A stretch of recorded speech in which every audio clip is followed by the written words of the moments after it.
Remember, a job can always be replaced, right? Mm-hmm. But the person that cares for you, will fight for you, do anything for you, that can't always be replaced as easy. I wasn't thinking like that though. Most people aren't. All right.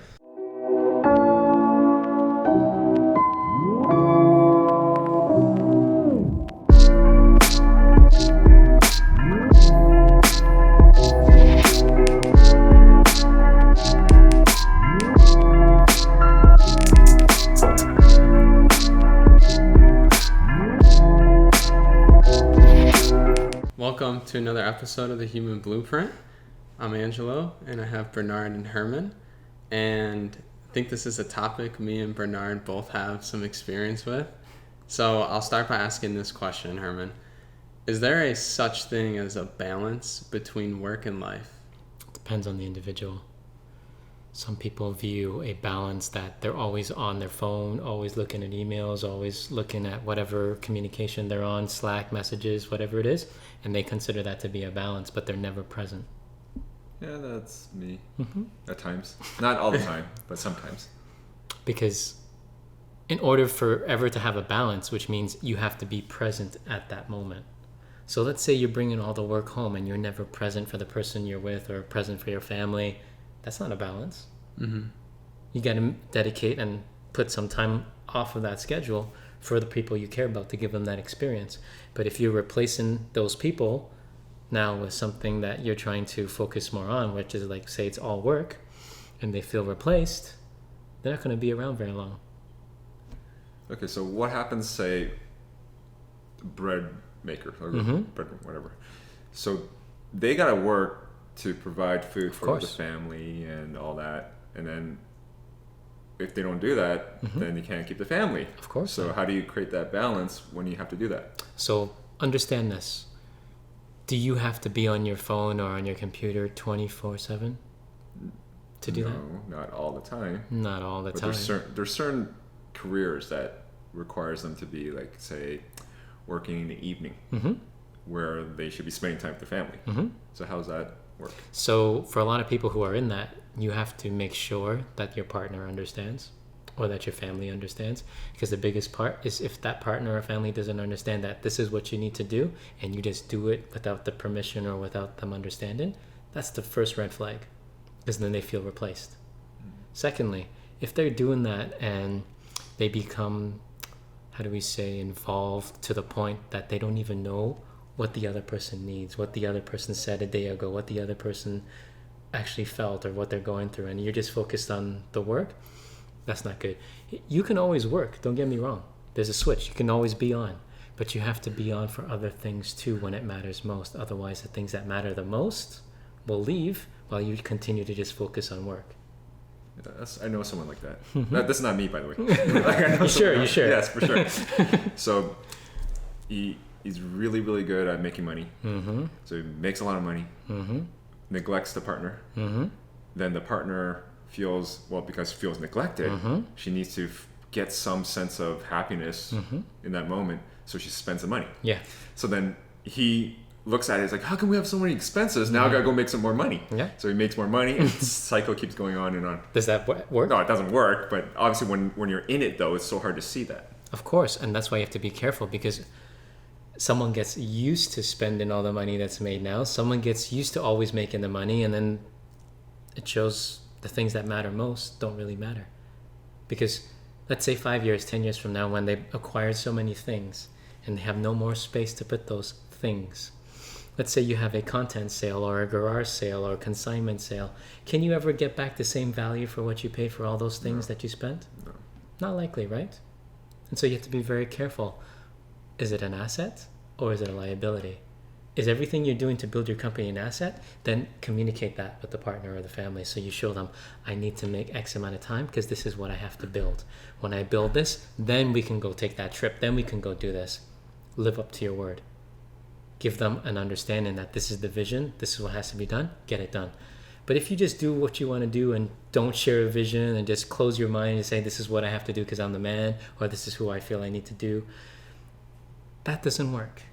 Because if you don't help that partner or family help understand what you're building towards, and they can't see that vision, it doesn't matter how much money you make on that end. They'll make you spend 10 times as much, and you can never earn enough. I think I was there about being the man. Yeah. There was really no reason for me to work so hard before. I mean, well, so long. I just kept on doing it. It's like, oh, you gotta be the man, you gotta be the man. I don't know where I even got that story from. And I worked morning to evening. Han was asleep. Han's my wife, by the way. Han was asleep. Yeah. And once I got home, I was like, what's going on? So then finally I learned to have balance a bit. And, well, things are better now. Because remember, a job can always be replaced, right? But the person that cares for you, will fight for you, do anything for you, that can't always be replaced as easy. I wasn't thinking like that, though. Most people aren't. Right. I was just thinking, like, gotta bring in the money. Well, I think that a lot of men feel that way because that's the belief, or I guess what I've seen growing up is that the man is supposed to work, the woman is supposed to take care of the things at home.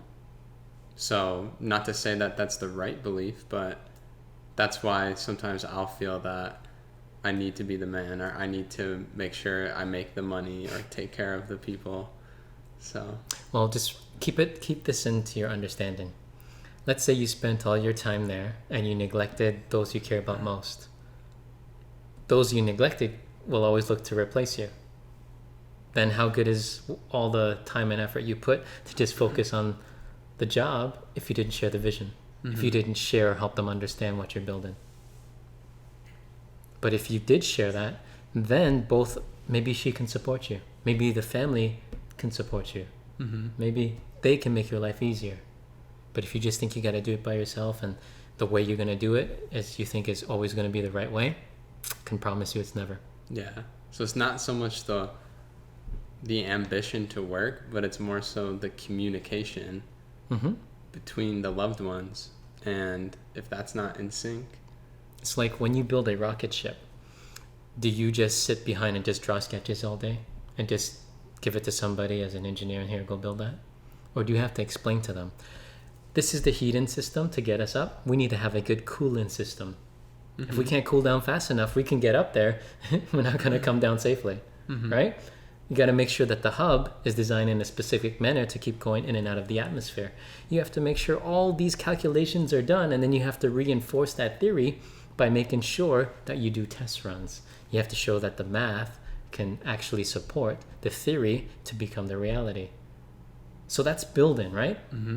Are you sharing that kind of information with the people you're building? No. Not even See? close. That's why I was See? thinking about that. It's like sharing the vision. I'm like, I don't think I ever shared the vision. But you almost expect them to know what the vision is. No, see That's the wrong way, but that's just, I'm saying that's, I went, same thing. you just like, But you see, that's the first thing when I learned when I grew up for the discipline. If I can't share what I'm doing, then I'm just going to be alone. And I'm going to have to build everything alone. Is that fun? no. No. Anybody who wins in life, they never win alone. Maybe it was a mentor, maybe it was a coach, maybe it was someone that taught them something they never was able to learn from a teacher. Maybe it was a teacher, maybe it was parents, maybe it was an experience. But it was never alone. But yet you think that you can do it alone, and then you push all those you care about the most. That's because the man. Right? That's the narrative. You want to be the man, but you will be the only man. That's right. The single man. Right? fun. And that's not fun. So you have to really understand that when you're building stuff, if you are not helping people understand the vision, show them the vision, show them the theory, show them how you can back up with proof that this is what you're doing, this is why you're doing it this way, then they can come in and possibly help make things easier for you. But when you're doing it by yourself, you don't know what they're thinking, you don't know what they can offer. Meanwhile, your clientele is probably all female based. That's who you need to be talking to more. But yet you think you're the man, you can do it all by yourself, and it doesn't work that way. Yeah, I'm just laughing because even recently I know that we go through this. So it's always good to get other perspectives. Well, of course. Okay, so we're guys. So guys, I guess one of the tips is share your vision. So as a female, though, what's a good tip for them? They have to learn to share without being so dramatic. So understand this. Females can direct very well, share very well. They are always possibly usually the talkers in the relationship. The guys don't talk as much. Okay? So what happens is when the female is sharing her vision, she has to understand to take the emotion out of the equation, because as guys, as soon as they put that emotion on you, you don't want anything to do with it, so then you shut off. So then, even though the vision is good, you never heard half of it because the emotion in it triggered you to shut off. I have a shut off button. See? But what happens if now there was no emotion and it was able for you to understand the vision that was clear, to show you how to build, to show you where they were going? It's easier to get there. Yeah. It takes 2 wings to fly. So why are we not using the other wing? Because we didn't know. You didn't know. But yet common sense would show you need 2 wings to fly. You need both sides to get off, to make sure that you get down safely and get up safely. But yet, for whatever reason, you live life as if you're the only wing and that's the only thing that matters. Like, I'm thinking about this. It's kind of silly that you don't share the important things. You share all the other stupid stuff. And you see, success is always in the details. Ask anyone that's ever been successful at what they do. It's always the details. And the better they pay closer attention to those details, those little whispers, the easier it is that they can get to the desired result. But when they don't pay attention, I got an ache, but I'll still train. All of a sudden I tore my Achilles. All of a sudden I tore my knee. All of a sudden I tore a hip flexor. They didn't listen to their body, so they pushed themselves too far. Or is it like the partner now says, I want this, I want that, but you didn't listen. You said no. You discarded whatever they said. No, I'm the man, right? And then what happens? Then they no longer want to talk to you.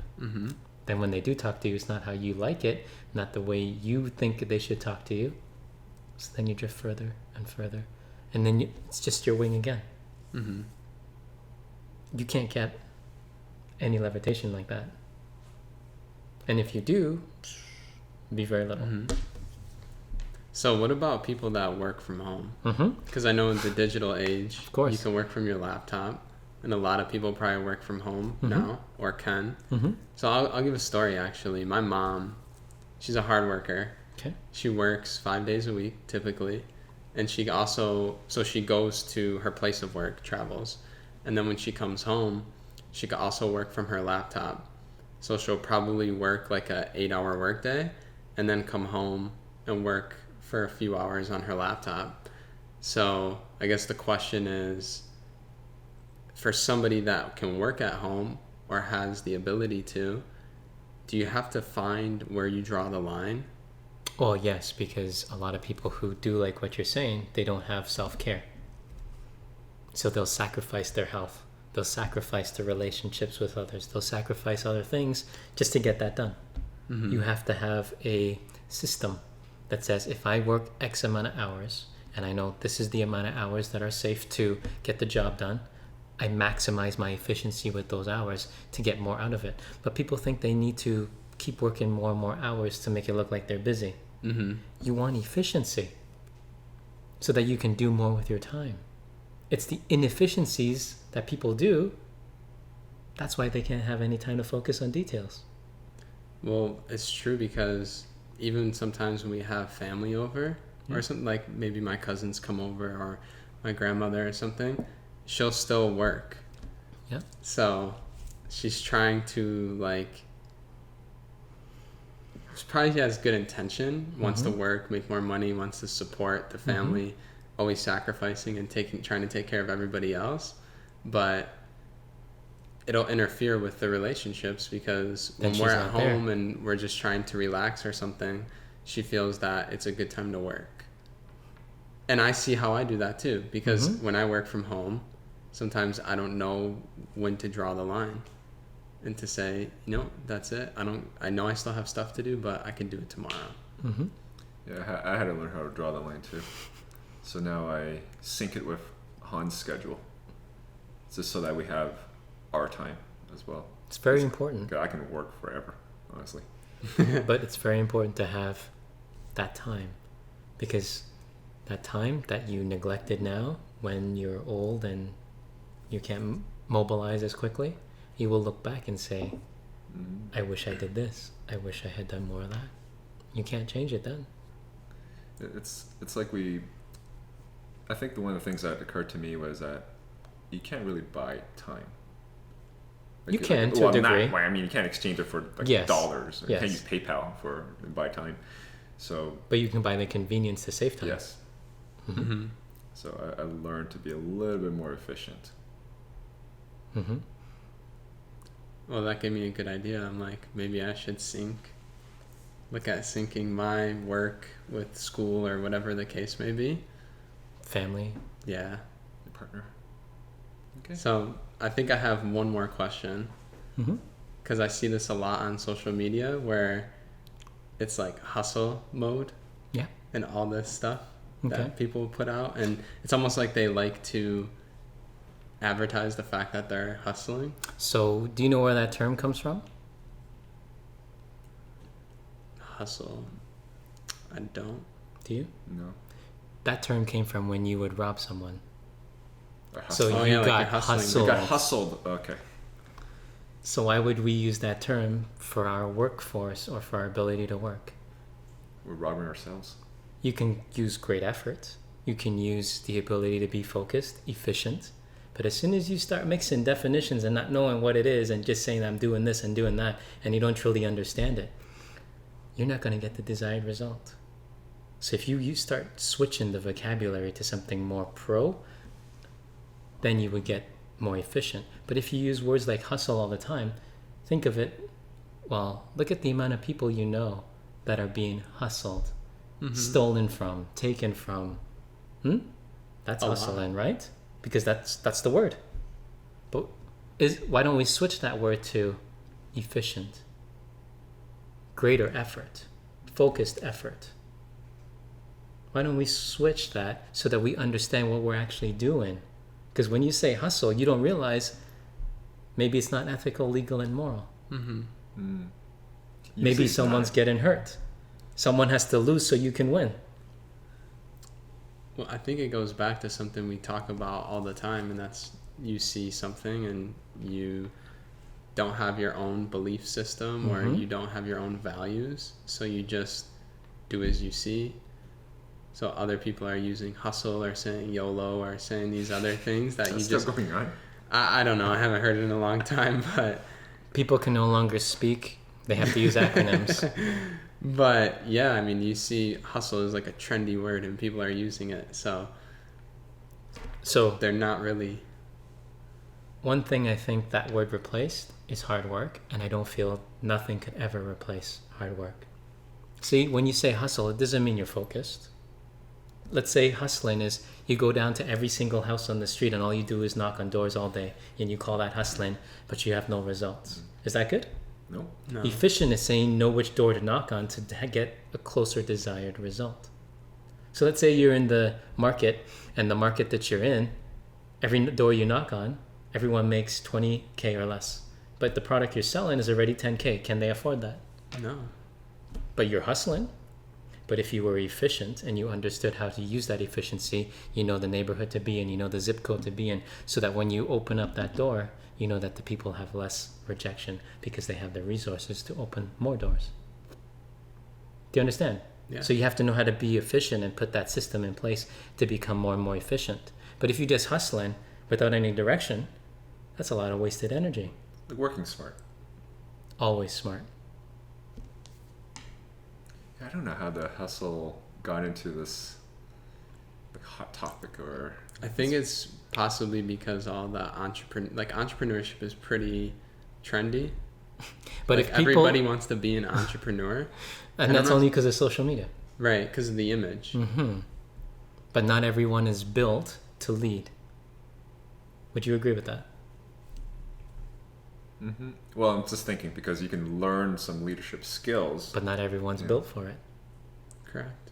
And so a lot of people who see these entrepreneur things and call themselves an entrepreneur, they're just a wantrepreneur. They just want the image and the life of it, but they're not willing to do what it takes to have it because they think, I'm going to work 5 years straight and for the rest of my life I do nothing. But when you look at the best entrepreneurs in the world, they never look for an excuse to stop. Do you understand that? That's not hustle. That's efficient, that they figured out a system, they're efficient with it, and they duplicate it into different sectors. That's why they can go from one sector, duplicate the same system and efficiencies into a completely different sector, and then succeed at it. That's why Bezos is so good. I was just going to bring up Amazon. Right? Because he knows how to pivot. Right. Right? But those who don't know how to pivot, what happens? They haven't learned that.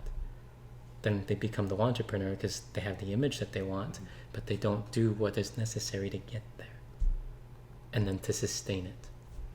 Because a lot of people, they hit where their target is, they don't have what it takes to sustain it. Crumbles very quickly. Mm-hmm.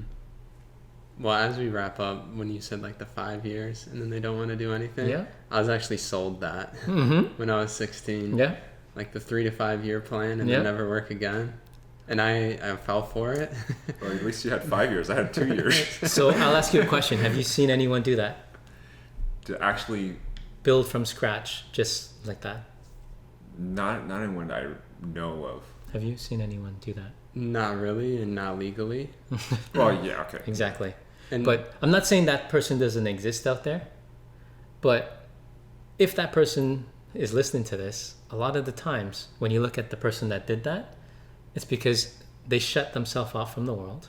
And all they did was focus on refining what it is that they're trying to get out to the market.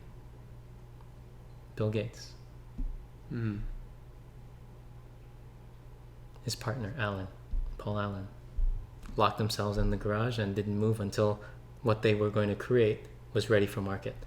When they were selling their programs, they weren't even created yet. They said, we can do this for you. And then you know what they did? They just went to figure it out. Find a way. All-nighters just to get it I done. remember that story. But then if we see that it worked for them, why do we not duplicate the same thing and put the same effort? Because that takes hard work. And when you see Bill Gates or you see Warren Buffett, they're not out flashing their stuff. They're not out posting things on social media, how many planes they have, cars they have, where they've been. I think Warren Buffett still has the same house. He does have the same house and he's at the same place. Right? And he just treats life as a normal pedestrian person. Doesn't think of him as anything great. He's not flashy at all. But you see, everybody who's the entrepreneur wants to flash. And then that becomes a liability because the entrepreneur is only focused on the assets. Because even after they figured it out or figured something out, like look at where Microsoft, like look at where those companies are at today. They clearly didn't stop. So I think they found how to combine their passion with and make it a purpose and merge. Not saying that your life is work, but work can bring great fulfillment, especially when you have a vision to make the world a better place. And everything is about fitment. You put the wrong person in the wrong management spot, crumbles. You put the right person in the right management spot, excels. And that's what these great companies do. What about this company? Why aren't we putting the right tools in our toolbox or tool belt so that when we come across an obstacle or a problem, we're ready to figure it out? We need maybe a new management system. Completely or we need to agree. hire a manager. A new CEO. Yeah. We need some guidance. Everyone needs a little guidance, but it's whether or not you're willing to admit it. That's the biggest thing. Well, thank you. Thank you. Hopefully you enjoyed this episode. If you did, just leave a review and we would kindly appreciate that. And we'll see you on the next episode.